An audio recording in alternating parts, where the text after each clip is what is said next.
Hello, everyone. Welcome back after such a long time to the main event. You're here with me, Daniel.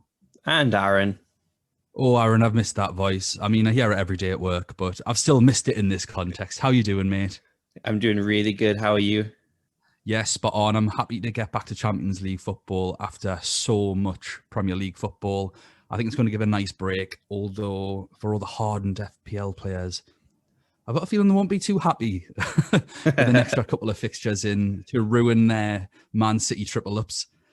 But we are here with a lot of information. We are going to do this over two podcasts, and I just want to sort of give everyone a little run through of what the agenda is. So first of all, we are going to go through the tactics that we might be employing, the strategies in terms of just what teams should we pick from? Do we have any chips left? That sort of thing. We are then going to go through the first four fixtures on this podcast, and what that will entail will be, are there any major injuries? What is the current form? What have been the starting lineups, the outstanding players? Who should you pick, essentially? And who should you not pick? And then on the following podcast, we are going to finish off with the remaining four fixtures and then delve into our draft teams. Obviously, may change. And just for transparency, we are recording this at 9:50 on Saturday, the 13th of February. So there are games to be played tonight, tomorrow. Obviously, for the following four fixtures, there'll be a couple of games played because that's in a week and a half time. So there may be more injuries. You'll need to keep up to date with that. Obviously, if you follow us on Twitter at UCL Fantasy Pod, we will try and keep up to date now as the game week will be closing with injury news as we receive it. Thanks to everyone that tags us in injury news. Also, I would recommend downloading the OneFootball app. We aren't sponsored by them at all. It's just I use that and I follow all the Champions League teams and I find it really useful. So there's a free bit of advice for you. But moving on to today's show, Aaron, first of all, what chips do you have left? So I just have my wildcard chip left. I use my limitless in the group stage. I'm in exactly the same position. I use my limitless, but I kept my wildcard, and it's largely because if we look at how many injuries there are, there's no telling when I might need that. Every season you might need it at this stage. I think in the group previews, I went through a list of the teams that went out at this stage last year, and there were some really big teams. I mean, if we look at just even the first game, one of Barcelona or PSG are going to go out in this round. So a wild card between round of 16 and quarterfinals can be very, very handy without COVID. And without all these muscle injuries that we are seeing a phenomenal amount of muscle injuries due to the players, A, playing so much, and I think B, in such cold conditions. So I think that's going to be really useful. In terms of, blindly sort of having a strategy, what are you employing here, Aaron? What are you going to go with? I'm kind of looking at this as like a dead end round. So obviously in fantasy terms, that means that there's an end in sight. I'm able to take more punts because I've got a wild card. I'm able to swap it all, change it all around. So I'm looking at the round of 16 as a dead end, meaning that I'm only focusing on these fixtures. And then because in the quarterfinals, they do the draw for the remainder of the tournament. And so that way I'm able to plan people's route to the final. Because as of right now, we don't know who people are going to get in the next round. And so I'm not really planning like a route to the final right now. Although I am going to obviously focus on the teams that I think I'm going to win. But basically just looking at who's got the best fixtures, who's in the best form now, and then looking to potentially use my wild card in the run up to the quarterfinals, potentially after the quarterfinal leg one. So I've got a better bearing on who's done well in the first leg, if that makes sense. So that's kind of my strategy. In terms of, the fixtures that you're going to choose from for the dead ends, there are two sort of polar opposite ideas.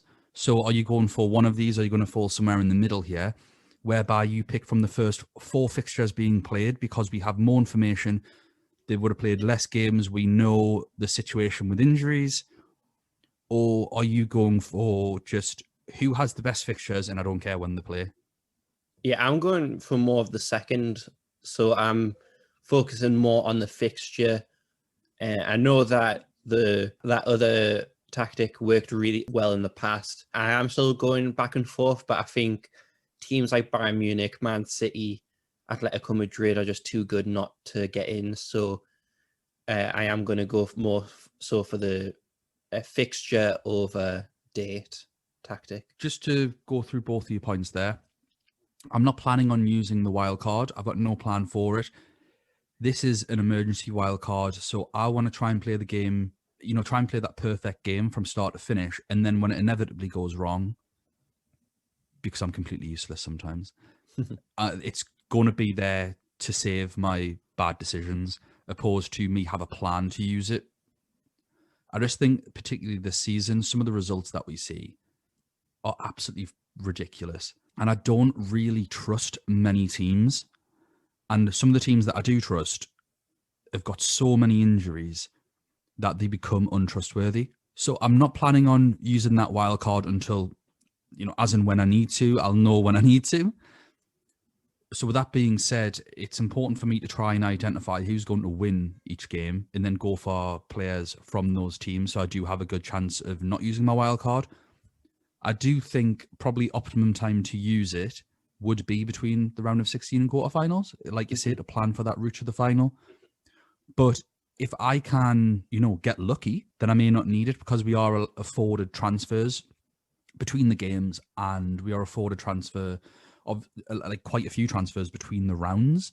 Now that we are into the knockout stages, we get more than just 2 transfers or 3 transfers. So we can use those if we, plan appropriately in terms of who goes through and then maybe get lucky with the draw and save that wild card. With regards to the fixtures, I'm really struggling because my head is screaming at me, just pick from these first 4. And, we're allowed 4 substitutes, 1 goalkeeper, 3 outfield players.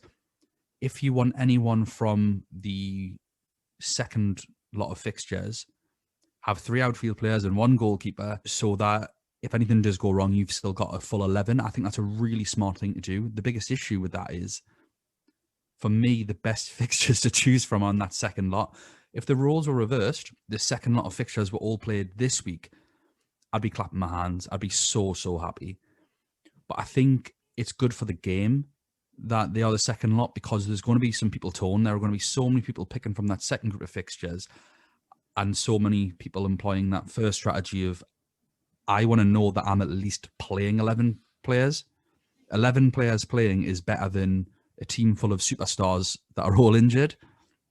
So I think I'm going to go somewhere in the middle. I'm going to try and go for 9 or 10 players outfield, or 9 or 10 players just starting, including the goalkeeper from the first lot, and then maybe take a little punt on 1 or 2 players from the second round of fixtures, whilst also having obviously my bench full of second lot of fixtures. Essentially, that's what I'm thinking at the minute. But the good news is obviously we're going to go through all the form, the players playing, our suggestions, who we think might be traps. What would you do? Like, what would be your strategy if you didn't have a wild card? Because obviously we'll have some people who don't. Pray each night would be my personal strategy. Nah, I don't think it's not the most important thing. I'm sure last year I had both my limitless and my wild card at this stage, and by the end of it, I still had my limitless. Mm-hmm. It's absolutely possible to plan. You get so many transfers later on. You get like 5 and 6 a week. And obviously you get a couple between match days. I think it was a little different last year because there were one-off fixtures from a certain point. Mm-hmm. But I think if you don't have a wild card, you just need to be careful with what teams you're picking. I'd go for which teams you think are most likely to go through. Sacrifice necessarily who are going to be the biggest point scorers in this round, because mathematically, obviously, you are far more likely to get more points over 2 games than 1. You don't want to be taking hits in this game. This isn't FPL. This is, what I think it's 13, 14 rounds or whatever, and it's just, you can't afford to be taking hits at any stage because there's no guarantee that they'll even play the next game. They might get knocked out. There might be a shock result.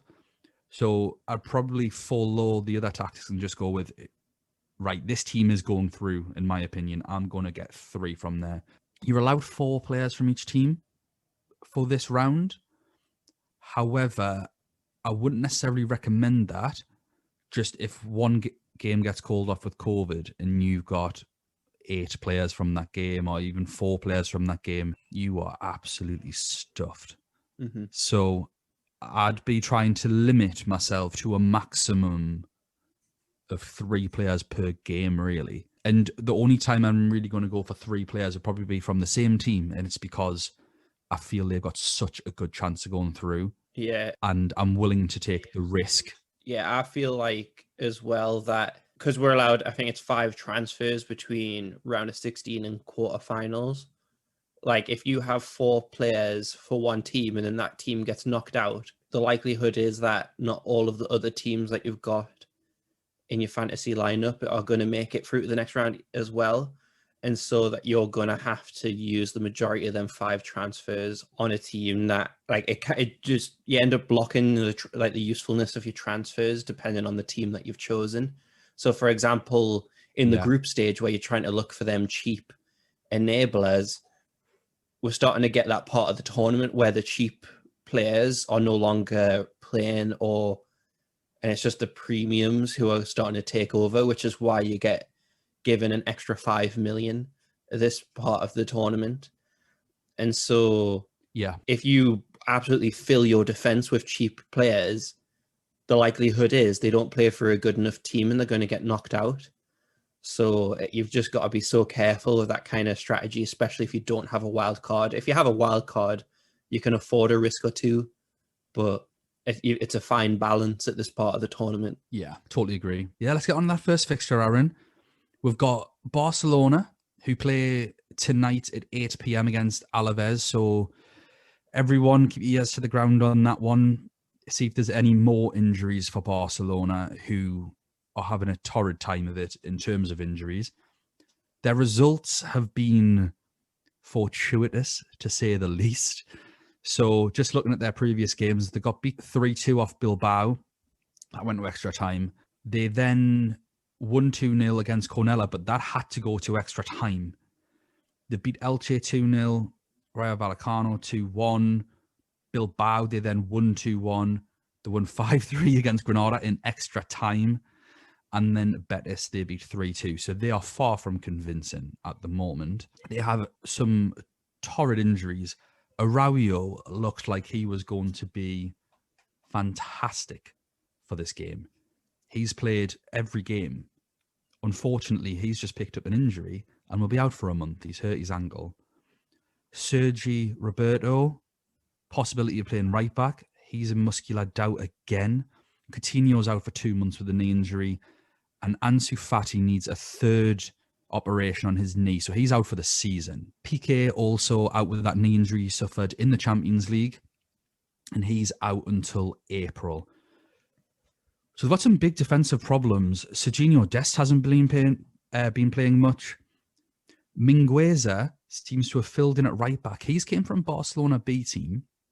Now, the issue here is he doesn't need to sign up for the Champions League squad because he is a young Spanish player from their youth system, the Messiah.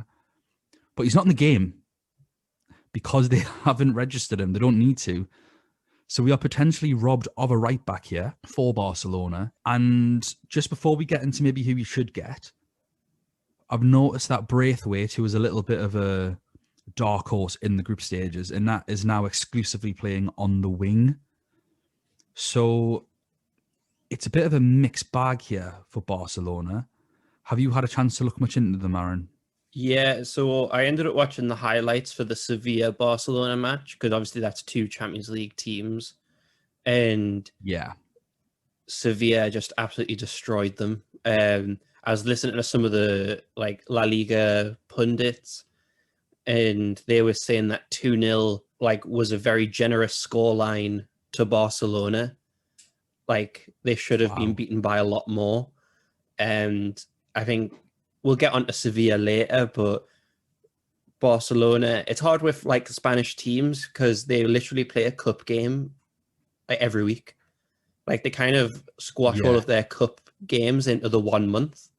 So it's like League Cup, League Cup, League Cup, and it can be quite hard to follow. A lot of rotation, and at least it's not spread out like the English cups, but it can be quite taxing on the players and a lot of rotation for some of the teams. And Barcelona, yeah, like kind of what you said, they're not finishing teams off. They're not a ruthless team anymore, and I think we saw that from the group stage when they were against Juventus. But in terms of this game against Paris Saint-Germain, I think it's too hard to call. And obviously, we'll get onto Paris Saint-Germain later, but Yeah. they're not. This team is not filling me with confidence, and I don't know if I'm going to even have any of them in my fantasy lineup. This is a really, really tough game. And it's such a shame because 4 or 5 years ago, it would be the juiciest fixture of them all. And now it's one that I probably care about the least. Two depleted squads, neither in amazing form. I mean, Paris Saint-Germain has got a new manager, obviously. So it shows how well A, they were doing before he came in, and B, the fact that they're obviously going to go through a transitional period as Pochettino tries to get across his ideas. Barcelona can't seem to function at the minute defensively. They can't seem to nail down a back four. Jordi Alba is likely to play at left back, and he hasn't been doing too badly personally. He is picking up yellow cards, and he got sent off in the 2-1 win a few games ago. But other than that, he does have 2 goals and 2 assists and 5. And when we get on to PSG, obviously, I don't think they're going to be too great going forward. So Alba might be a bit of a dark horse shout, but at the same time, if he's getting so many bookings and he's playing against anyone that wants to run at him on PSG's right-hand side, then he's going to be in big, big trouble. He's also getting on a bit. So if they decide for the crack to put Mbappe on that right-hand side, I think he's going to have a torrid time. Mingueza, who, like I said, isn't in the game, who's been playing right back, played centre-back against Sevilla with Umtiti. Longley was on the bench. Longley and Umtiti have been swapping pretty much each and every game to partner Araujo, who isn't there. And Araujo would have been such a good shout because he is so cheap. Obviously, he's in the 4 millions at the minute. So that's really, really disappointing. In fact, sorry, he's not in the 4 millions. He's 3.8. I think, obviously, for a lot of people, when it comes to Barcelona, they're going to be interested in the attacking options. Looking at them, Griezmann has done really well recently. He's got 5 goals and 4 assists in 6 games, priced at 9.9 million. Messi has 3 goals and 2 assists and 5 at 12.1. So between the two of them, Griezmann's in much better form than Messi. Before everyone complains, no, I'm not saying Griezmann's better than Messi. And Dembele has 1 goal and 1 assist and 4 at 8 million. All 3 of these are forwards in the game. If I was to go for one of them for price and form, I would go for Griezmann, but I'm not going to. I just don't trust Barcelona. The midfield changes quite a lot. Pedri's been playing inside as a part of a midfield 3 quite a lot, along with Frankie de Jong, who actually is doing really well. He's been allowed to play a slightly more attacking role within that midfield 3, and he has 3 goals and an assist in his last 4 games in his last 4 games. So this podcast's always been a little bit skeptical of de Jong's returns ability for this game. Never disputed that he's a fantastic player, but is he an asset? And I think for once he is now becoming an asset in this game. Yeah, definitely. He's had a price drop as well. So he's 6.4 now instead of 6.5 like he was in the group stage. Yeah. Like he is a good option for midpoint midfielders. It's just a shame that Dembele is classed as a forward. Like for the majority of other teams, wingers are classed as midfielders. For some reason, Dembele is classed as a forward. So that's quite frustrating because I probably would have took a punt on him in the group stage. And obviously he did really, really well in the group stage if he was a midfielder. but I agree with what you said about Griezmann. He's probably the best one to get because he's kind of had a resurgence, hasn't he?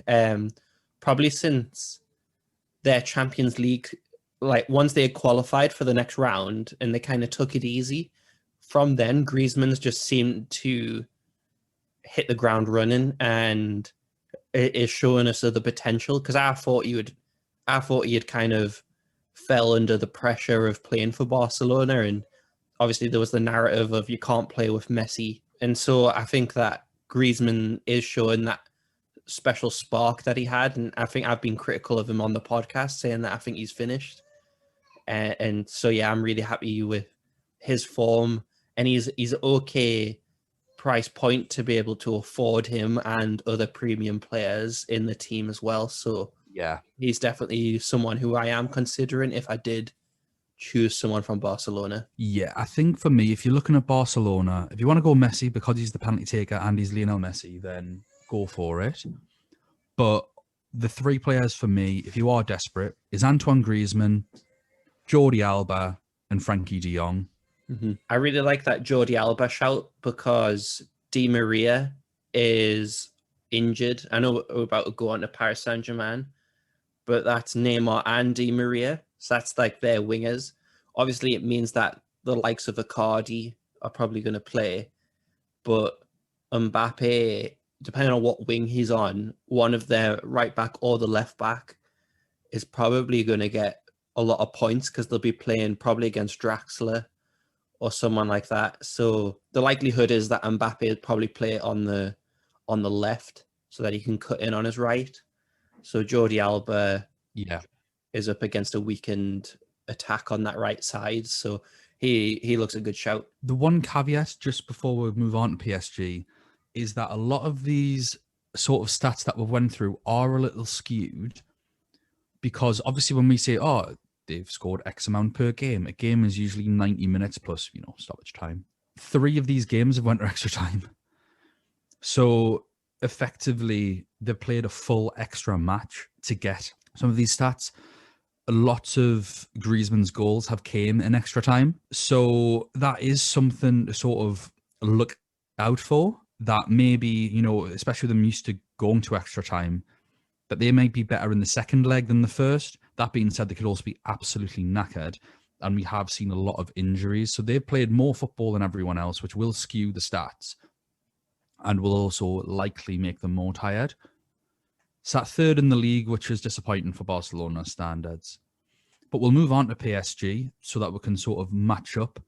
Obviously, we heard the news the other day. Neymar has done his hip in on his sister's birthday once again. So he's out for 4 weeks. It's going to be a long birthday party. Bernat has been out all season with that ACL. He's due back in March. Di Maria will miss the first leg with a thigh injury. We are unsure about the second leg. But if someone isn't playing in the first, it's a waste of time going for them. Herrera's just a doubt with a knock.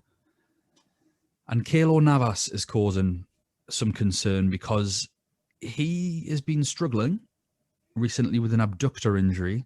So he's missed the last 3 games, I believe, and last 4 games, sorry. And we're not sure if he's going to be back. We knew that he'd missed the last game because he was getting rested for the Barcelona game at the very worst. But we just don't know if he's going to play or not. So Sergio Rico is 4.1 million. If you're someone that is looking, because I do appreciate there are people out there looking for just one main goalkeeper and to go for a fodder goalkeeper so that they can boost all the outfield players.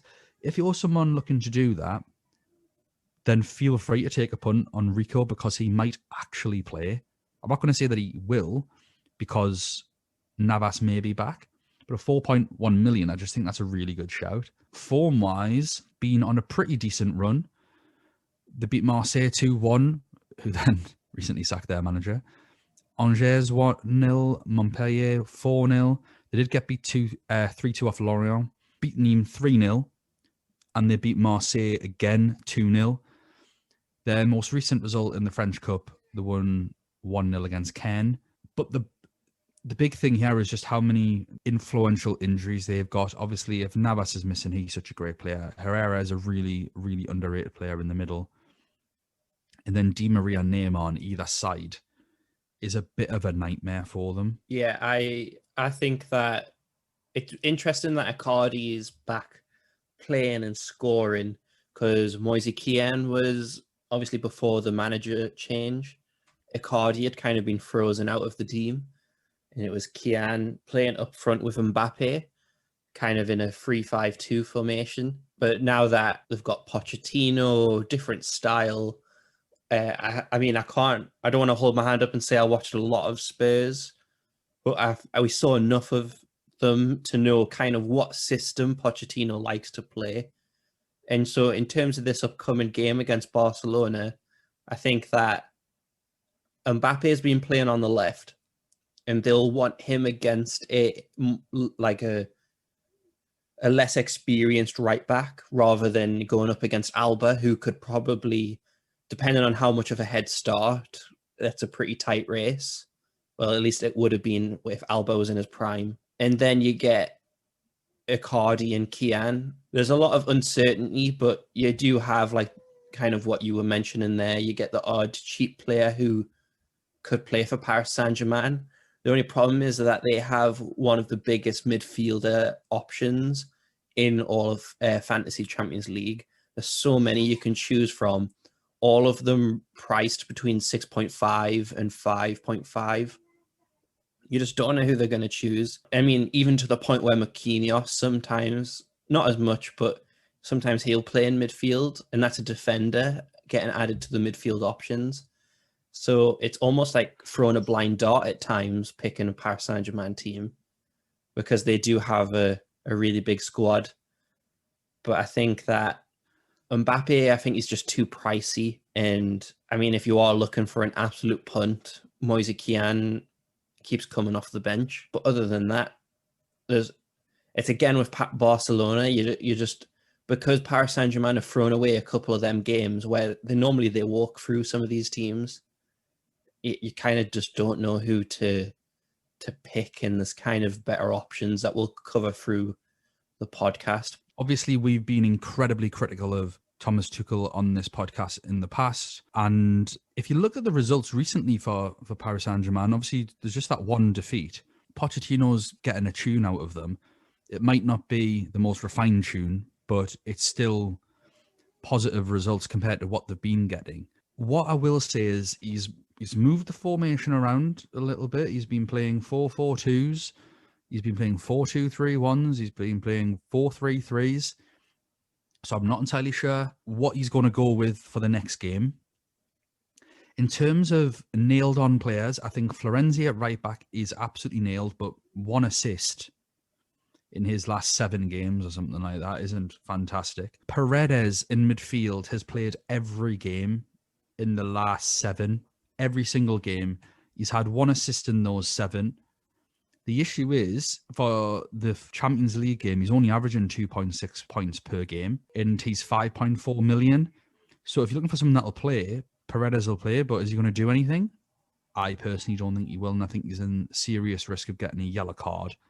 He's a very emotional player. Kurtzauer at left back has been absolutely brilliant. He's got 2 goals in his last 5 games, and he's priced at 4.8 million and had a rest against Caen in the Cup. A lot of their players did.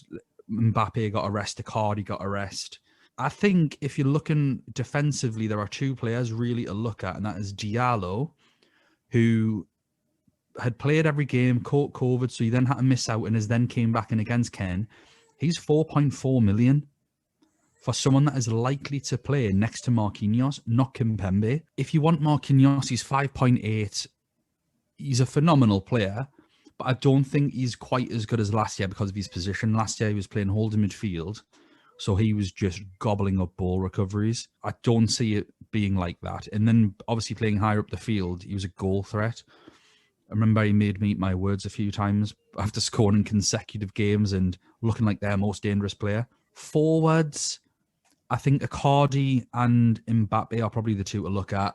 Mbappe with 4 goals and 1 assist in his last 6 games, 10.9 million. and Icardi with 3 goals, 2 assists, and has also won a pen. And that's just in 4 games at 9.5. So Icardi's really in form. If you are looking for, in my opinion, the potential Morata of the knockout rounds, because we'll discuss Morata later and how he might not be as potent as he was in the group stages. And I think Icardi could be the one. But I do think they have more options than Barcelona in terms of potentials.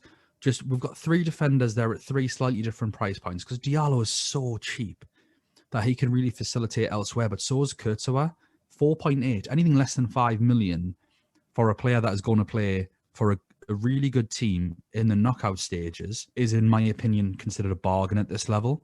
And then obviously Mbappe and Icardi are always capable of scoring. Mbappe is likely to be the penalty taker with Neymar and Di Maria out. Mm-hmm. So that's who I'd be looking at. Is there anyone else on your radar for this team? I think you've mentioned them all. Something that I'm quite interested in is I don't know, someone might be able to correct me, but I think this is the first time that Icardi has played against Barcelona. Obviously, he's got a lot of history.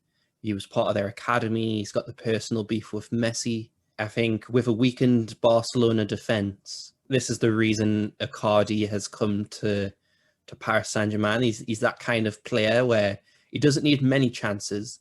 He's often been described as a luxury player where he only contributes to goals. He doesn't do much off the ball.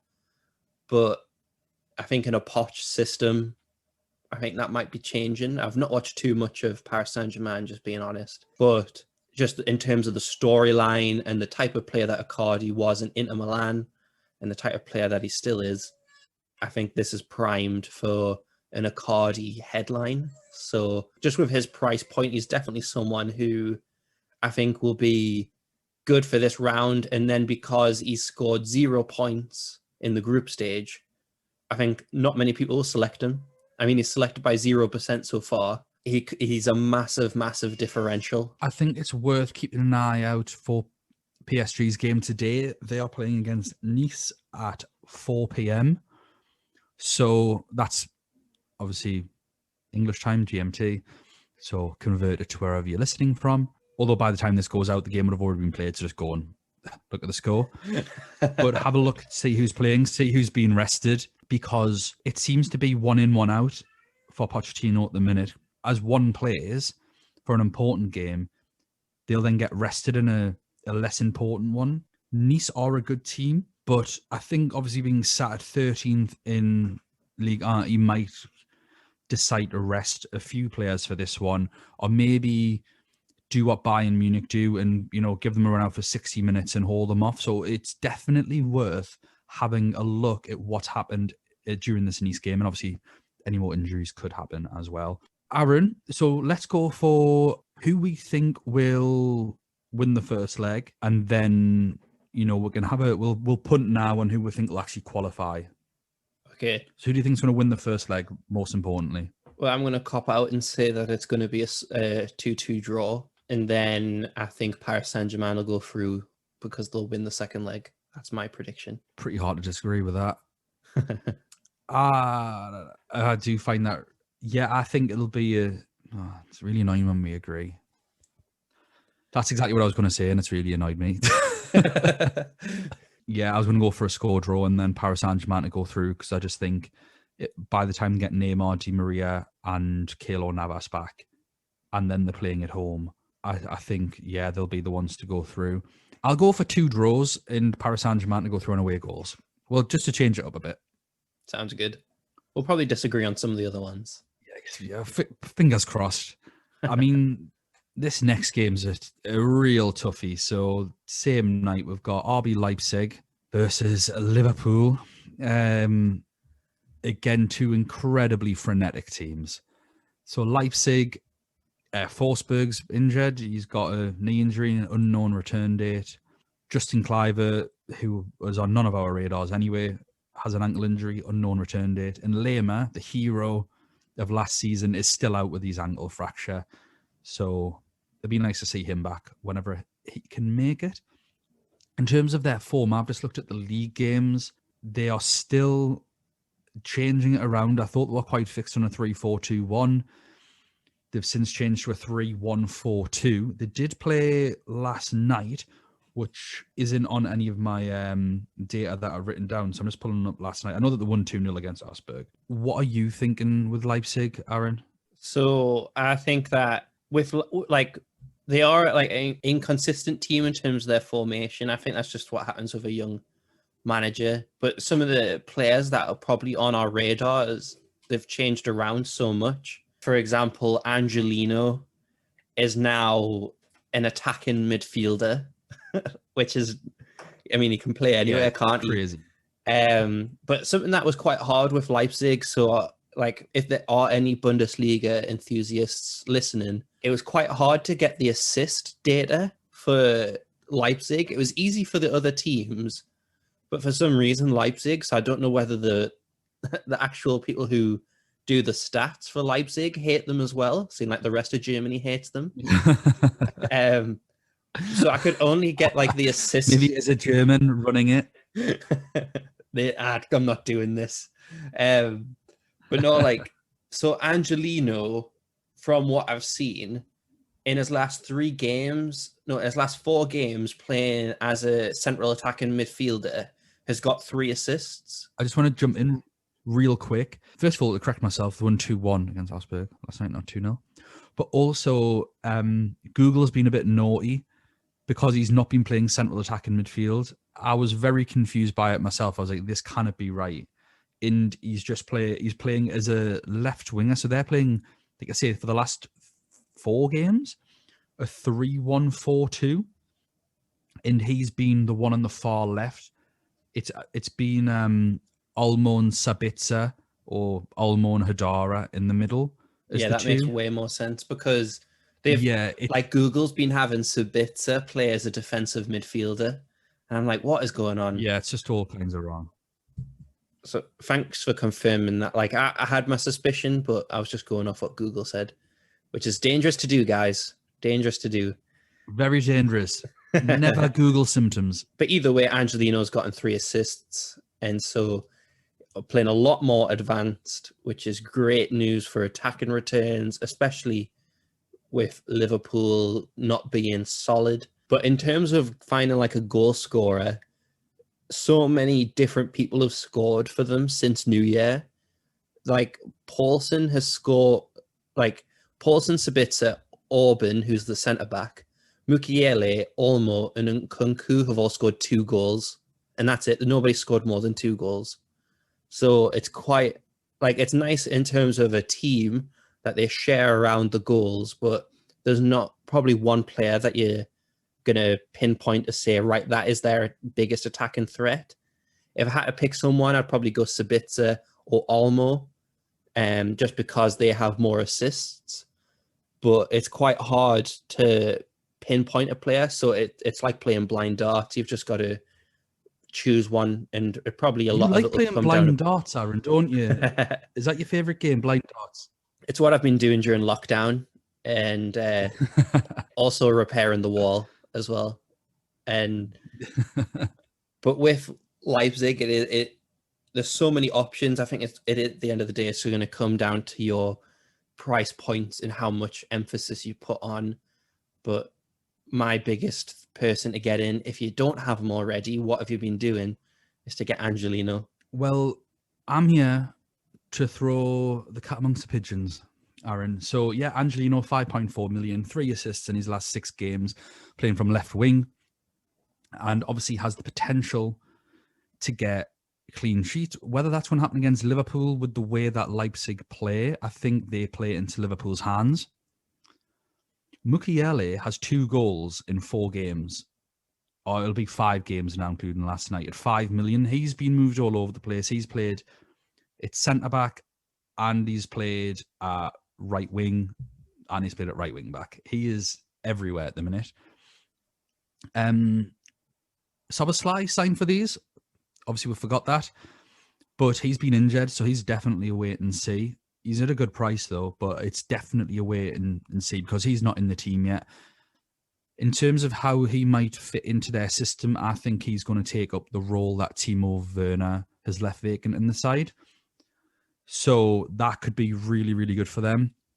Angelino has signed, by the way, permanently on a 4-year deal with Leipzig.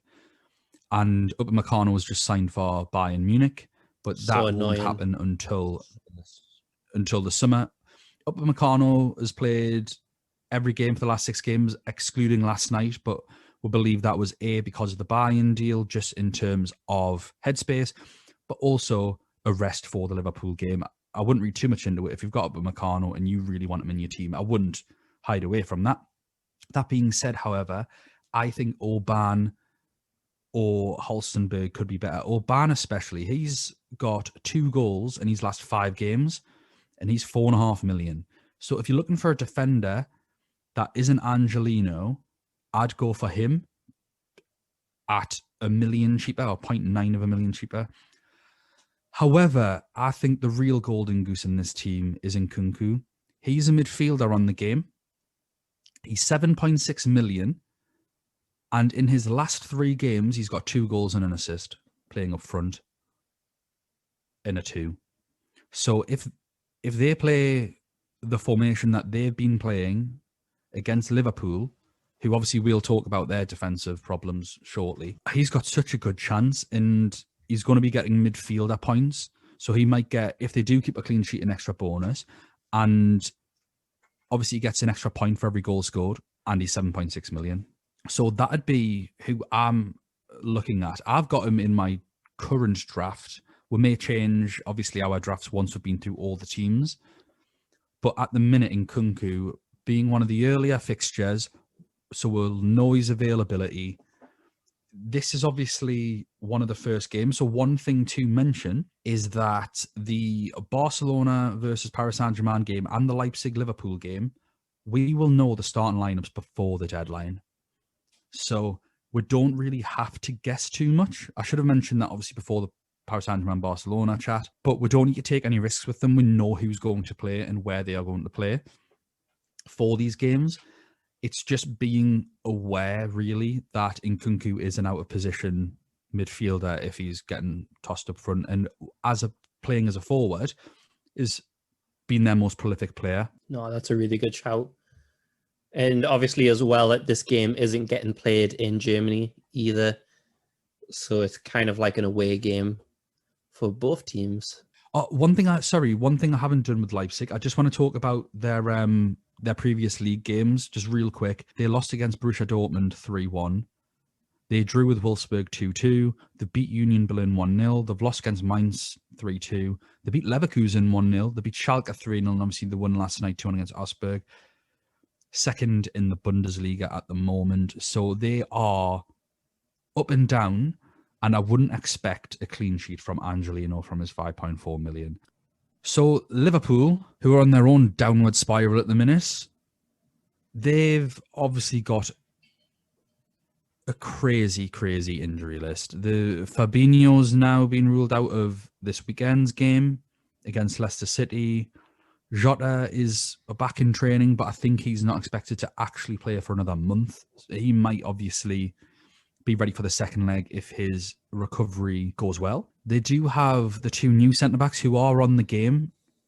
So Kabak and Davies. Not saying there's any favouritism here from the UEFA game, putting in those 2 signings when they can't be bothered to put in a Barcelona right-back who's played every game for the last 6 or 7 games. But never mind, UEFA. We know we'll love you. Not. They're both priced at 4.5 million. So I wouldn't go for Davies. I don't think he's going to play. I think Kabak is the one that's likely to play, probably with Henderson at centre-back. Trent and Robbo 6.5 million, Trent at 6.7. They are far too expensive for a team that kind of keep clean sheets. They will gobble up the ball recovery points. I'm really, really fascinated to watch Angelino versus Trent Alexander-Arnold. If Angelino does him up in this game, I think that could be Trent's England place gone. This is going to be really, really interesting, because we all know that Trent isn't the most defensively minded right back in the world. He's not. We've said all along this podcast, when people have said he's the best right back in the world, even when he was playing great, that he's not the best right back in the world. He's an incredibly talented, technically gifted player playing at right back, that when he bombs forward, puts a ball in, and Jordan Henderson then does the work at right back. Obviously, Henderson can't do that at the minute, playing at centre back, and I think Henderson's been playing left-sided centre back, and Fabinho's obviously not been covering Trent amazingly well, but fair play to Fabinho and Henderson because they've done a really good job at centre back. It's just not their position. So I'm very unsure with Liverpool. I've heard a lot of FPL noise about Mane looks better than Salah. I think Mane gets in some great positions, but his decision making is very poor, and I don't think he's a great finisher. The header against Man City, I know it's a header and the more difficult to score. I'd still class it as an opportunity that should have been taken. To not hit the target is absolute scandalous. I don't care if it's off your head. But Mane's finishing isn't the best in the world. It's better than Firmino's, but I think Salah, for as much as he drifts in and out of games, can sometimes be anonymous, is on penalties, and is always capable of pulling something out of his arse. Like, he'll do nothing, and then suddenly the ball's at his feet, you blink and it's in the net, and you're not entirely sure how it's happened. And that's kind of what you want for 11.6 million. For me, Salah is the only option that I'd look at. That being said, Shaw said that in the group stages, and Trent, Andrew Robertson, and Joe Gomez had our pants down. But without Gomez there now, Kabak was playing for a terrible team in Germany, bottom of the league comfortably. So I think that might be a bit of a panic buy. I'm not going to protest to say that I've seen him play loads of games of football, so I'm not going to slag him off and say he's rubbish. But I'm also not filled with confidence either. What are you making of Liverpool at the minute, Aaron? I think it's like one of them things where you are weakening two positions for the sake of one. Like, although the centre-back is extremely important, I think Jordan Henderson needs to be playing in midfield. And we've kind of seen that kind of loss of energy. That is one of the biggest characteristics of this Liverpool team, is the amount of energy, the high press. And if Jordan Henderson isn't up there kind of motivating people, I think you can kind of see that loss of energy. And people have even pointed the finger at Thiago. I think that's just a scapegoat. Like, Thiago's class. And Liverpool fans are excited, like way excited at the start of the season. Nothing's changed. The only thing that's changed is that you're losing now. So I think that's just a scapegoat, and you're blaming it on Thiago when the reality is that Jordan Henderson isn't in midfield, and that's why you need him. So it's kind of weakening two positions for the sake of one. And 100%. I think now that they've got the centre-backs and Fabinho's injured, Klopp just has to make the punt now. They're losing too much ground in the league to not play the centre-backs. If it doesn't go well, you can say, oh, they've not played well, like they've not played with this group of players before. Like, they're more relevant excuses than continuing to stick with centre-mids in centre-back. At first, I thought, you know what, it's going to be great because they're going to press so high and everyone's going to be comfortable on the ball.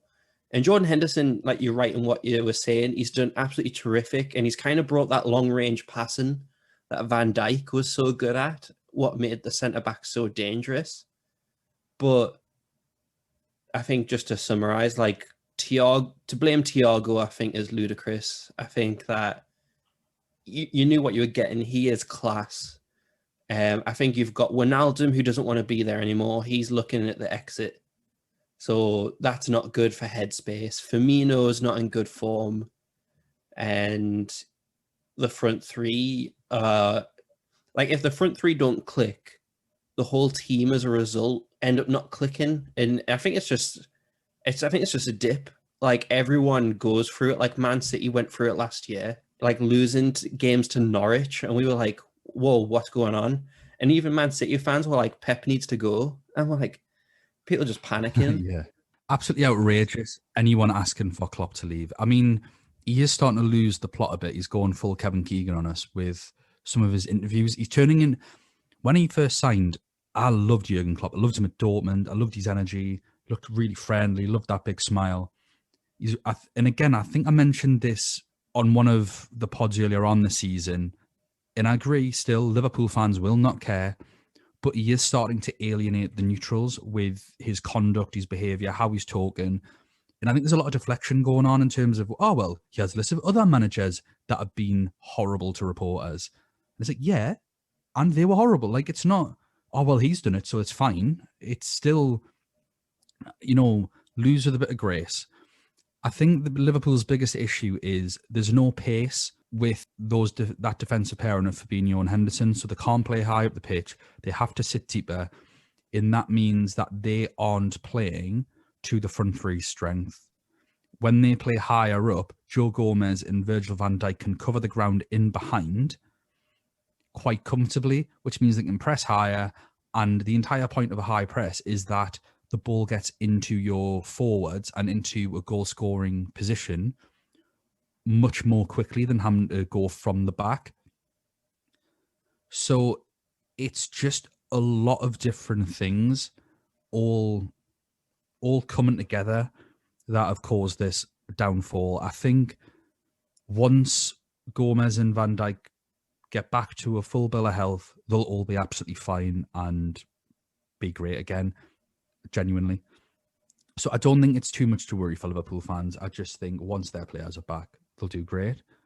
As long as Jurgen Klopp can keep his head. And obviously condolences to him. He's lost his mother recently. That's horrendous. And you know what? Maybe I should show some more understanding that he's obviously gone through it's his job. He's having a bad time at work, essentially, and his mother's died. And he's getting frustrated. So yeah, maybe we can all understand why he's actually being a little rude, and maybe we should all show him some understanding as well, that I wouldn't want to suffer fools if my mother had died. So yeah, maybe we should all be a little bit nicer to Jurgen and then give him some time and he can be nicer to us. For this game, Aaron, same thing. Who do you think is going to win the first leg and who do you think is going to go through? I think that Leipzig will win the first leg, but I think Liverpool will go through. I think that over the next few weeks, they're going to get there. They're just going to come back and it'll be as if they've never left, in my opinion. I think that they've got a good game coming up in Leicester. I think Salah has a good potential to do really well because of the injury to James Justin. I know, meaning that they don't have their two main left back and Salah's up against them. So I think it's a great chance for Salah to get some confidence coming into the Leipzig game. Yeah, I think that they need their centre-backs. And I think by the second leg, the centre-backs will be comfortable. And although they've lost 3 games in a row at Anfield, which is a sentence that is not said ever, I think that they'll come back and they'll beat Leipzig in the second leg and they'll go through. I definitely think Leipzig will win the first game. And then I think the second one will be a draw. So I think Leipzig will go through by the skin of their teeth. To be fair, this could be arguably the best game, genuinely, because neither team can defend, because Leipzig have got no interest in it, and Liverpool just don't have the capability of it with their insane amount of injuries. So, yeah, I think it's going to be a really fun game either way. I hope football's the winner for this one. But yeah, I'm going to go with Leipzig personally. It's just, you don't know which Leipzig are going to turn up. That's the only issue. They're a total Jekyll and Hyde team. I'm obviously predicting because it's part of the format of this podcast that we're going to predict. But if I had the choice to not predict, that would be lovely as well. I think, obviously, in terms of fantasy assets, I just think Nkunku playing out of position against a weakened defence is as good a pick as anyone in midfield. So we'll move on to Sevilla versus Borussia Dortmund. Sevilla have a Campos injured with an ankle injury. We don't know how long he's out for. It is unknown. They've been in a great run of form. They did lose 2-0 to Atletico Madrid, but since then they beat Leganes 1-0, Alaves 2-1, Cadiz 3-0, Valencia 3-0, Eibar 2-0, Almeria 1-0, Getafe 3-0, and Barcelona 2-0. So they've been keeping clean sheets for fun since that Atletico Madrid defeat. They've had a fairly solid team, I'd say. They are fixed to a 4-3-3, which is really nice. Banu's been playing every game in goal. Navas has played most games at right back. Hero Jules Koundé has played every game at centre-back. He's fixed. He scored an absolute worldie against Barcelona. The other centre-backs have swapped. It's been Gomez and Diego Carlos. That's been interesting. And then Acuna was their starting left-back except for the last few games. So I'm not too sure what's gone on there. That might have been an injury that he's now came back from. But I think, obviously, if you're going to go for a Sevilla defender, I just think go Jules Koundé. His price, it's absolutely ridiculous. 3.9 million, so many clean sheets. The only issue you've got is obviously the opponents that they're playing in Dortmund, who, again, throw all caution to the wind and just love to attack. The midfield did change slightly for the Barcelona game. They played a 4-2-3-1, essentially, instead of just the outright 4-3-3. But Rakitic has played 5 of the last 7 games. Jordan's came into the side. He's played 5 of the last 7. Fernando sort of came out of the side since Jordan's came in. They played together a couple of times. But Gudelj, he's been playing a few games. So we are a little unsure about what's going on other than Rakitic, really. I think if I was to bet my house on it, I'd go for Jordan, Fernando, and Rakitic to be the midfield 3 in whatever form you want to look at it. Against Dortmund, I think that's most likely the midfield 3, injuries permitting. And then Alejandro Gomez, since he's came to the club, is on the left where Campos would usually play. Youssef En-Nesyri's been up front and Suso's been on the right predominantly. So I think their team isn't too difficult to predict. Right back is probably going to be Navas. Centre back's going to be Koundé and Carlos. The left back is unsure. I am really unsure about that. But then I think Rakitic, Fernando, Jordan, with Gomez, Suso, and En-Nesyri up front. Gomez has obviously just been bought by Atalanta. He's been the bane of my bloody life on this game. I'm still unsure about him. He has got a goal since coming in, but I think En-Nesyri, because he is a forward at 8.5, I think En-Nesyri at 7.4 with 5 goals, and he's earned a penalty as well for 7.4 million is a fantastic punt against Dortmund, who struggle to defend. Suso with 1 goal and 3 assists in 5 games, 6.9 million. That is really good for midfield. I wouldn't really look at too many others. Jordan's 1 goal, 1 assist and 6.4 million. Banu 5 million if you're looking for a goalkeeper that's likely to play for a team that's been keeping clean sheets and you can't afford like an Oblak. What do you think? What are you thinking of Sevilla, Aaron? I'm loving their defense. Koundé has to be in there for me, and he's one of the cheaper goalkeepers as well, Banu, and they're just playing so well. And like I said before with Barcelona, that they're one of the best informed teams in Spain right now, and winning 2-0 was a disservice to Sevilla because they were so dominant. And with Dortmund's form being so all up in the air, I think that it's a really good, like Sevilla are a really good team, and they often come good this time of year, because if they were in the Europa League right now, all bets were off and you knew that Sevilla were going to win it. So they come good the second half of the season, and I think that they'll win both games, and I think that the players that you mentioned are really good. Suso, from his time at AC Milan, he loves to take shots from outside the box. So you've got the potential there for potential extra points for outside the box. And the thing is as well, now that they've got Papu Gomez, you've got a right foot and a left-footed set-piece taker in Suso and Gomez. And so Sevilla is just a really strong team right now. Yeah, I'm liking the look of them a lot. The fixtures are annoying because I'd love it if these were playing like PSG and not Dortmund, because what we've got here is a team that you can bank on defense playing against a team that you can bank on attack. In that, it's just, I'm looking at these opening fixtures and pulling my hair out, because if the draw had just gone a little differently, things would be so much more clear. With Dortmund, we'll move on to them. they're all over the place. They beat Wolfsburg 2-0. They beat Leipzig 3-1. Then they drew 1-1 with Mainz. They lost 2-1 against Leverkusen. They lost 4-2 against Mönchengladbach. They beat Augsburg 3-1.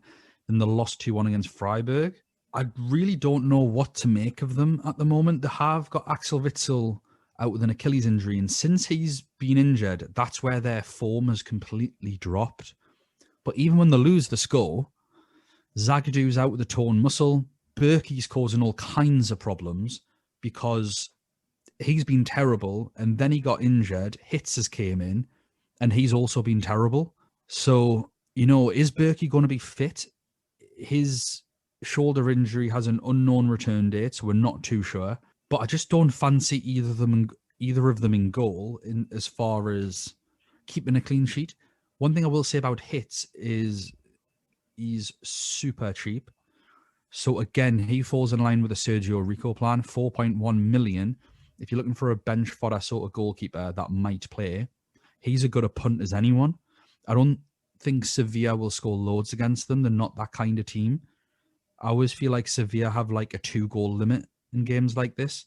So, you might even get some save points whoever plays. They've got problems recently at right back with Munya being injured. So defensively, I had Hummels in my team, but purely because of his ball recovery points. He's an absolute unit at the back. But they've resorted to a 4 at the back now. When he was gobbling up all those balls, that sounds disgusting. When he was gobbling those balls, they were playing a 3 at the back, in which he was the central centre-back. Now that they're playing 4 at the back, I think he is now completely wasted as an as a UCL asset. I wouldn't go there. I think he's currently in my team and he'll be getting taken straight out because I don't fancy them for the clean sheet and I don't fancy him for his ball recovery points. If you were wanting a Dortmund defender, I think Guerrero is now the way to go. He's got 2 assists in his last 6 games. They do have Hoffenheim today at 2:30, so have a look at that for the result, the formation, who scored, etc., etc. I think for this team, what we all want are forwards.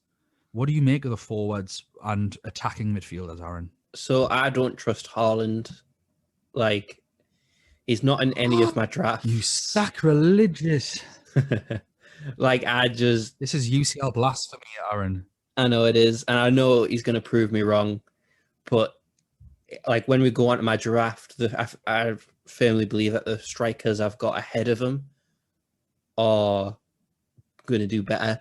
And like just an observation on their form before I continue is like all of their home games they've won, except the 1-1 draw, Michael Owen quote.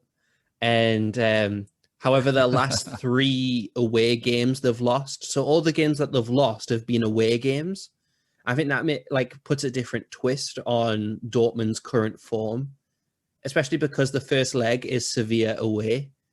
So I think they'll lose this game. They'll continue that form. But if they are going to turn it around, and if I do want to get Haaland in, I would prefer to get him in for the second leg where they actually have been decent at home. And so I think that just puts a different twist to it. But I really like, if I was to get a Dortmund player, I really like the look of Sancho, who has gotten 4 goals and 4 assists since New Year.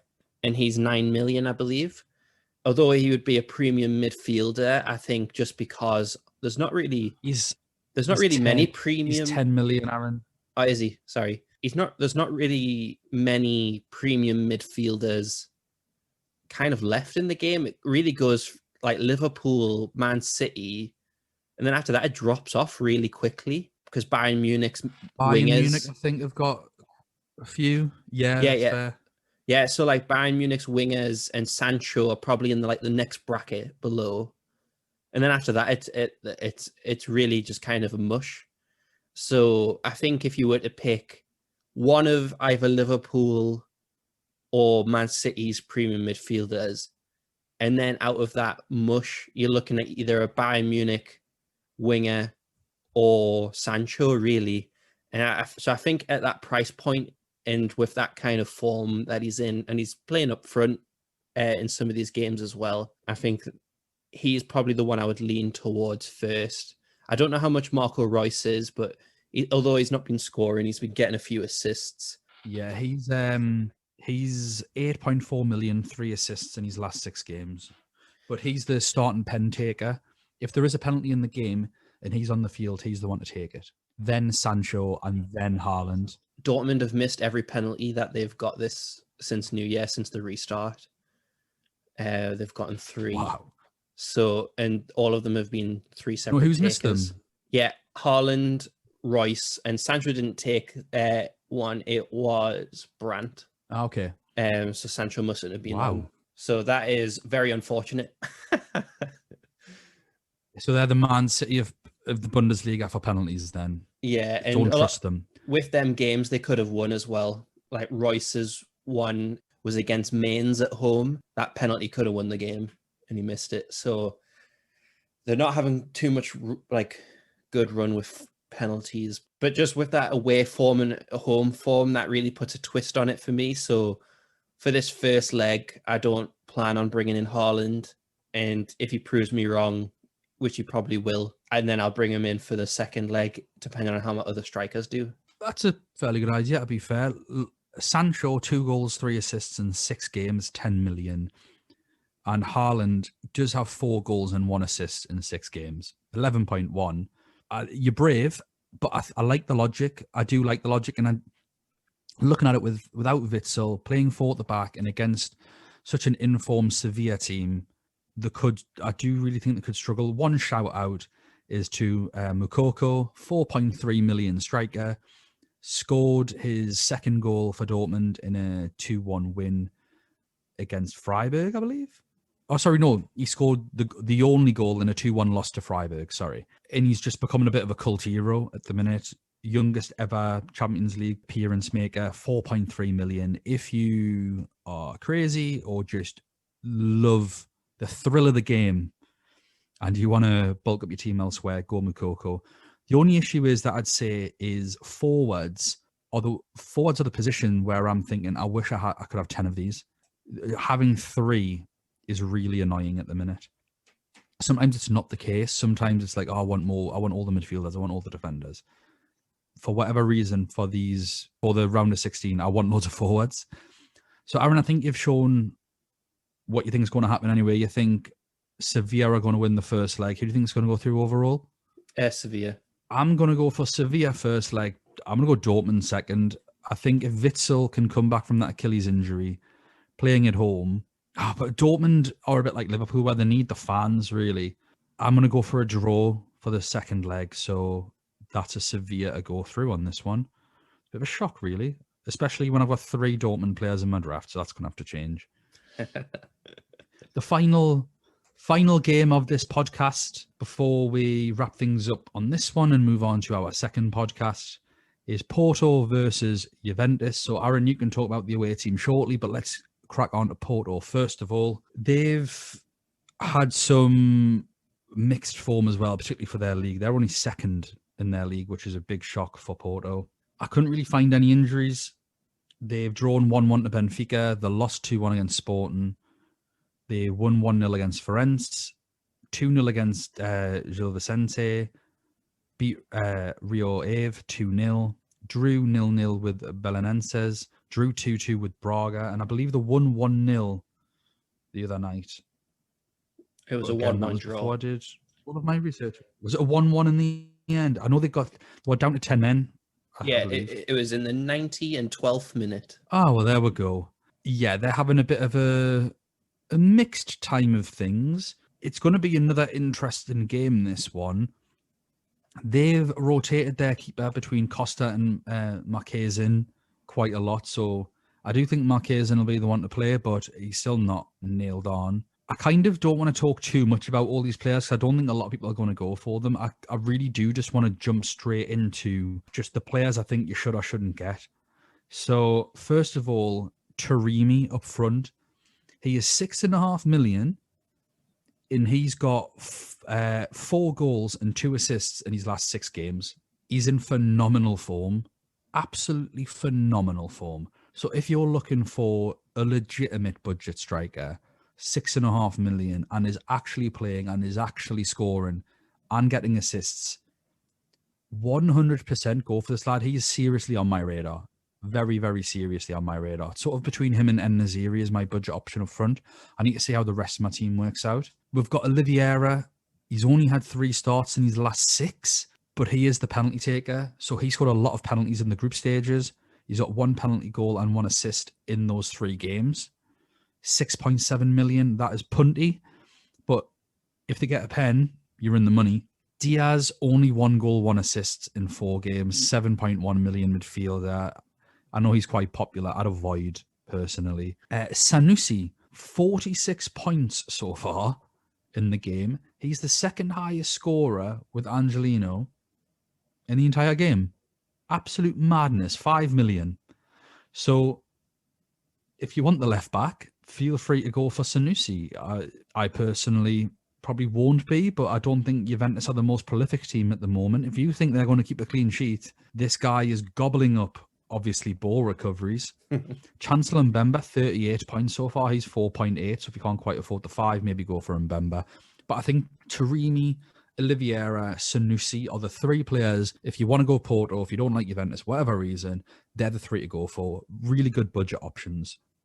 We've got a goal scorer, a penalty taker, and the second highest scorer. I can't believe that. Same amount of points as Angelino Sanusi. Unbelievable. What do you think? Their defense has been one of the biggest success stories of the group stage in terms of Fantasy Champions League, to the point where their goalkeeper was one of the highest rising in price. Marchesin, he's 5.3 now, and a lot of people already had him in their team, so they're at a good advantage where they were able to buy him for 5 million and have just kept him. So well played to them. I think that their defenders will have a good chance of ball recoveries. Juventus on any day aren't the most clinical, and so they do have a opportunity for some ball recoveries. I think in terms of, like, if I was to bring in Porto players, I would definitely bring them in for this leg and not the second leg, because Porto having the advantage of being at home.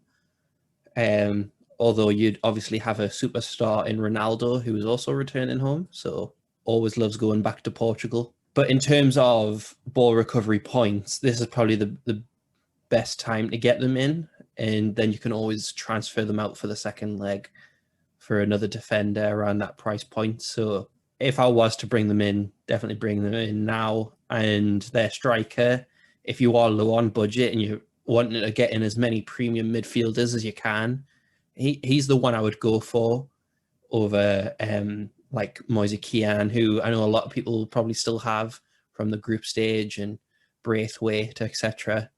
I think he's a good transfer where he's kind of around the same price as them players. So, and he's in form, and that's all you can really do at the end of the day for Champions League football, is you look at who's in form, because they're going to be the ones who are going to play in the team. They're not going to bother playing second string teams in the Champions League.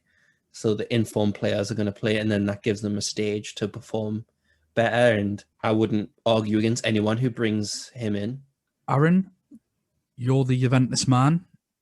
Talk to us about them. Obviously, I think the main sort of questions here from a layman like myself is Morata or Ronaldo. I've seen that obviously Ronaldo's been the one excelling at the minute, and Morata just seems desperate to try and assist him.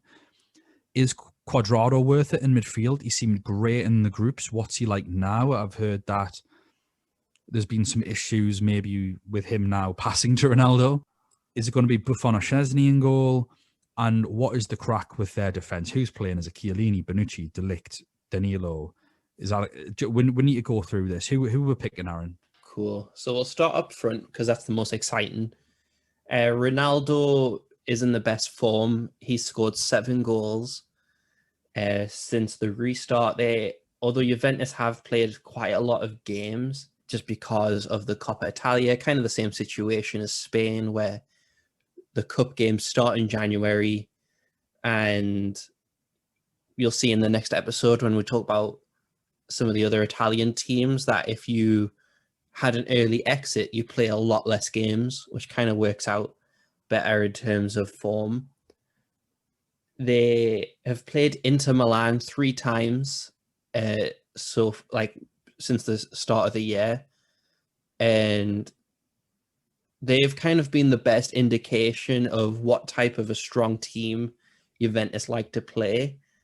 But ever since they lost to Inter Milan back in January, they've been on a great run of form where they've only conceded once since then. So they've got 7 clean sheets in the last 8 games. And the only goal that they conceded was against Inter Milan in the cup. So right now their defense is pretty solid. Chesney has been in goal, so that answers that question. Buffon has been the cup goalkeeper.